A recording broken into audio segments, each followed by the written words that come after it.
Alright, so I have the blank all chucked up on the lathe and it's ready to turn down into our pen.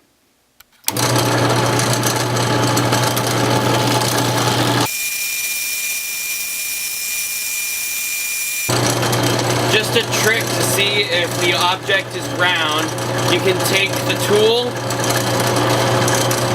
and drag it along the top. If you get a little bit of sawdust in the tool, if it shakes a little bit whenever it's moving, you know it's not perfectly round. And I think I need to do one more pass.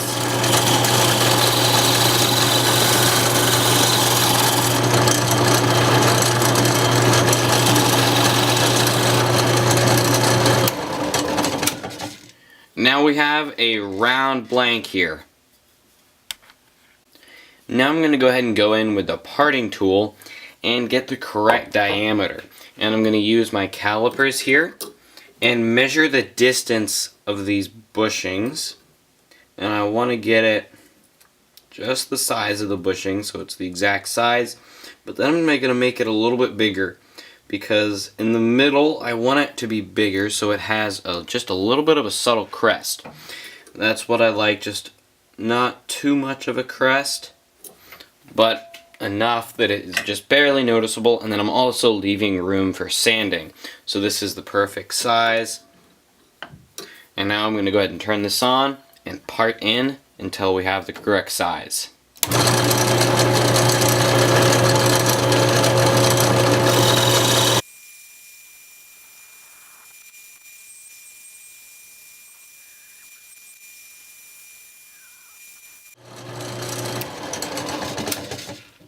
Alright, so now we have all the parts made in. Now let's just take the gouge and just clean these up and make it one consistent round cylinder.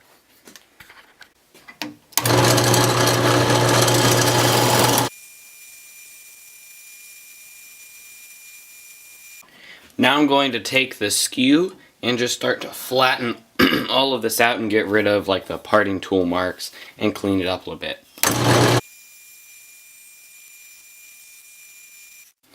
Whenever you're doing the work with the skew, it's very important to take your time, go slow, because now the wall thickness is getting much thinner. I've just destroyed many blanks. At this point, you've spent all the work getting it to this point, and now you're going and just doing the final touches, adding the crest, and then it just snaps and breaks apart. So you want to be really careful and take your time with the skew.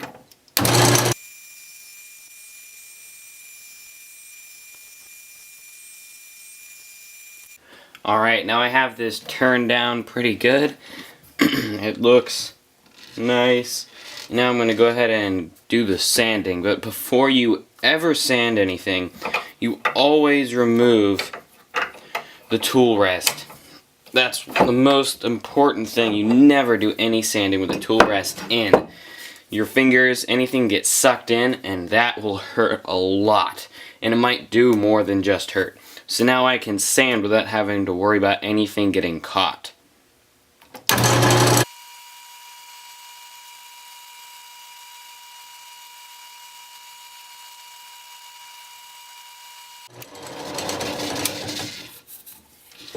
Alright, that's starting to look really good. I can just see a subtle crown on it, and that's what I wanted to see. That's looking good. I'm just starting to sand out some of the little tear outs that happened, and it's starting to look nice. That's turning out good. Alright, so that was just a 150 grit finish. Now I'm going to move up to 220, and just remember, with every grit of sandpaper, take your time and get it a nice finish. And then every grit going up, and especially once you get to the higher grits, really all you're doing is removing those scratches. You aren't removing very much material. Sanding is a step you don't want to just slack off on. Take your time and do it right.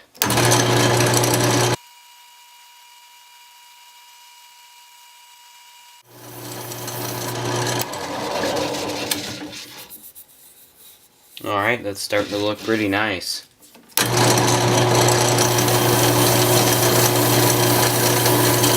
Alright, so I just took my time and got this sanded up to a 600 grit finish. It looks really good, a flawless finish on there. I don't see any tool marks. That's what we want it to look like. Now let's go ahead and add the color back into the Purpleheart. Alright, so one method that I've found that works well is using a heat gun just to heat up the wood, and that brings the purple out. If you notice, it kind of has a dull gray, like a reddish color. We want it to be like a deep purple, and that's what Purpleheart really looks like. And if I just take a heat gun, then this will just heat it up and bring the purple back out. So I'll turn on the lathe and turn on the heat gun.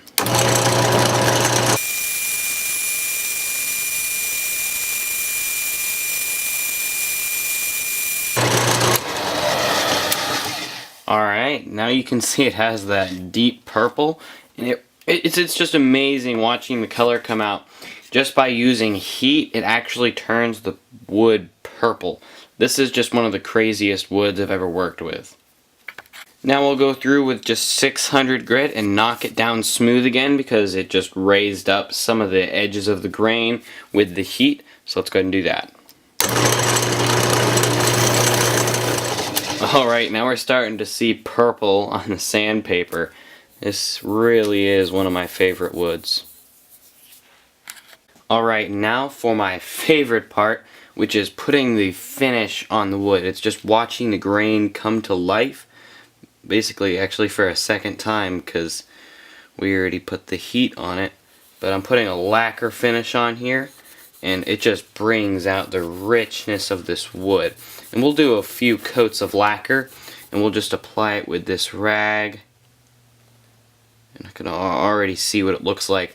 One thing that I find just fascinating about Purpleheart is if you look close enough, and if it's in the correct light, it looks like there's literally sparkles in the grain. I mean, this wood is just it's beautiful. You'll have to work with it. If you ever get a chance to, definitely try it out. Alright, now I can go ahead and take this out of the lathe. I have all the lacquer dried, and I mean this really is beautiful here. This is looking amazing. Loosen that up. I can just see a sheen, like a sheen on it with that lacquer finish. That just looks amazing.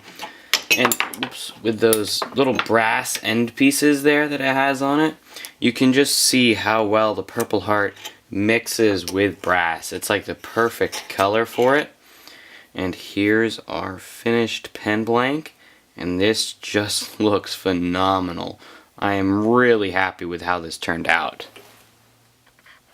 Alright, so I have this vise set up. I have some wooden jaws I made on the mill. These work really nicely, and then just to preserve them, on this side where the tip of the pen is going to be pressing, I'm just going to put a cloth so the indents aren't quite as hard. And the first thing that I'm going to push onto the pen blank is the clip coupler assembly, and this pushes right in on this end. Now if you have any imperfections on your pen, especially near the end where it gets super thin, if you just messed up and you don't want to throw away the whole blank, if you find a little crack or just a small scratch or imperfection, what you can do is put this over that to just kind of cover it up. I think that it's the best instead of throwing the whole blank away and then use it for something else. But I don't have any of those on this pen. This pen looks very nice. I'm going to put it on this side here and push it on right there.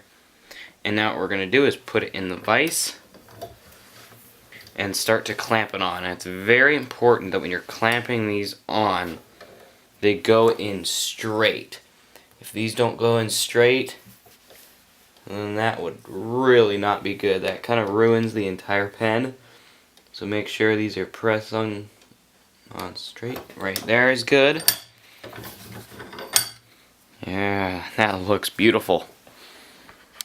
Alright, now we're going to go ahead and press the tip on the front here. So if I bring Vice out a little bit more, because we'll need more room. There we go. Now let's go ahead and start to press this on. And I'd say the tip is the hardest one to get it pushed on straight. Just always take your time when you're putting this on, because you've put all the work into getting this blank perfect. It would be a shame to mess up now. So push it on. There we go, it's all level. It all met flush at the end there, and that's starting to look really nice. I can see the pen coming together. Alright, now I'm going to take the pen cartridge here, put the spring on it. Alright, it goes on this way. The spring actually has a small taper on it, so it gets stuck right there kind of, so it won't fall off. Now let's go ahead and put this into the pen. There we go. And then we'll take this mechanism. This is the twist mechanism, and this screws right in. We'll tighten that up. Nice and tight. And then we have the end piece right here that I'll take out of its bag. And these things are shiny when they come out of the bag. And these are also all plated in 24 karat gold as well, which makes it extra shiny, I guess. So we'll take this out of the bag. And this piece here just slides on just by press fit. I can do it with my thumb. There we go. And now the pen is fully finished and assembled. If we look at the tip there, I can twist the back of it to bring it in. Looks like I'm actually threading it out. So whenever you put this in, make sure it's tight. So just tighten it on there. Once you get it tight, then it won't come undone, but it needs to be tight. Now you can see I can retract the tip, bring it out, and it's coming out a good distance when I bring it in. It's not sticking out at all. If that happens, you can just trim the cartridge back, take that little black piece out, trim it shorter, put that back in, and it won't stick out whenever it's closed. But this pen really looks beautiful. I'm happy with how the Purpleheart looks as well.